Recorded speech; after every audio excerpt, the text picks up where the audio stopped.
ನೀವು ರಕ್ಷಣೆ ಕೊಡಬೇಕು. ನೀವು ರಕ್ಷಣೆ ಕೊಡೋದಾಗ ನಾವೇಗ್ಲೇ ಹೇಳ್ತಾ ಇದೀವಿ, ಬಾಯಲ್ಲಿ ಚೀಟಿ ಕೈಯಲ್ಲಿ ಲಾಠಿ ಹಿಡ್ಕೊಂಡು ಮುಂದಿನ ದಿನಗಳಲ್ಲಿ ಅಕ್ರಮ ನಿಲ್ಲಿಸ್ತೀವಿ ಅಂತ. ನೀವು ಪೊಲೀಸರು ನಿಮ್ಮ ಲಾಠಿ ನಿಮ್ಮ ಇದನ್ನ ಬಳಸಲಿಲ್ಲ ಅಂದ್ರೆ ಸಾರ್ವಜನಿಕರೇ ಹೋಗಿ ನಿಂತು ಮಾಡಬೇಕಾಗುತ್ತೆ. ಪ್ಲೀಸ್ ಈಗ ಅದಕ್ಕೆ ಅವ್ರಿಗೆ ಏನ್ ಮಾಡ್ತೀರಾ ಒಂದ್ಸಲ ಮಾತಾಡಿ ಹೇಳಿ.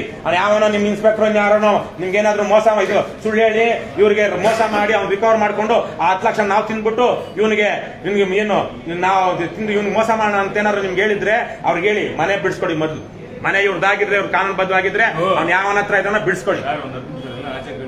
ಇಲ್ಲ ನಾವ್ ಯಾರೋ ಪಬ್ಲಿಕ್ ಅಲ್ಲಿ ಹೇಳ್ಬಿಡ್ರಪ್ಪ, ನಾವು ಪಬ್ಲಿಕ್ ಅಲ್ಲಿ ಮಾಡಿ ಅಷ್ಟೇ.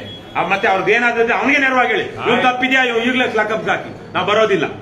ಆದ್ರೆ ಸುಳ್ಳು ಕೇಸ್ ಹಾಕಿದ್ರೆ ಜನರ ಶಾಪ ದೇವರ ಶಾಪ ತಡದೆ ಬಿಡಲ್ಲ. ಮಾಡಿ ಕೋಆಪರೇಟ್ ಮಾಡ್ಲಿಲ್ಲ ಅಂದ್ರೆ ನಿಮ್ಗೇನಿದೆ ಸಮನ್ಸ್ ಕೊಡ್ಬೋದಲ್ಲ ನೀವು. ಅವ್ರ ಹೇಳ್ಕೊಂಡು ಸಾಕ್ಷಿನ ಹೇಳ್ಕೊಂಡು ಬರ್ಬೋದು. ಅಲ್ಲ ಅವ್ರ ಆರೋಪಿ ಅಲ್ವಲ್ಲ ಕೋಆಪರೇಟ್ ಮಾಡಕ್ಕೆ. ಆರೋಗ್ಯ ಇದೆಯಾ ಇಲ್ವಾ? ಆರೋಪಿ ಅಲ್ವಲ್ಲ. ಆರೋಪಿನ ನೀವ್ ಹೇಳ್ಬೇಕು. ಅಲ್ಲ ಆರೋಪಿ ಅಲ್ಲ ಅಂದ್ರೂ ದೂರು ಕೊಟ್ಟಿರೋರು ಕೊಡ್ಬೇಕು. ಸರ್ಕಾರದ ಆಸ್ತಿ ಪಾಸ್ತಿಗಳನ್ನ ಅವ್ರು ಯಾಕೆ ಸಹಕಾರ ಕೊಡಲ್ಲ? ಸರ್ಕಾರದ ಸಮಯವನ್ನ ಇವರ ಪ್ರಕರಣದಲ್ಲಿ ವಿನಿಯೋಗಿಸ್ತಾ ಇರೋದ್ರಿಂದ ಅಲ್ಲ ಸರ್, ದೂರು ಕೊಟ್ಟರು. ಇವರು ಹೇಳ್ತಾ ಇರೋದು ಉಲ್ಟಾ ಸರ್. ದೂರು ಕೊಟ್ಟವ್ರು ಯಾಕೆ ಸಹಕಾರ ಕೊಡಲ್ಲ?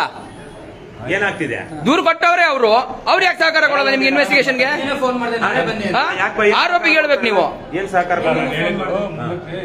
ಈಗಲಿಂದಾನೆ ಬೇಕಾದ್ರೆ ಇಟ್ಟು ಹೋಗ್ತೀವಿ. ಹಣ ಭಯ ಪಡ್ಬೇಡಪ್ಪ, ಕೇಸ್ ಫಿಟ್ ಮಾಡೋದು ನಾವಿದೀವಿ, ಏನ್ ಯೋಚನೆ ಮಾಡ. ನಾನು ಒಂದ್ ದಿವಸ ಪರಪ್ಲಾಗ್ ನೋಡ್ ಬಂದಿದ್ದೀನಿ.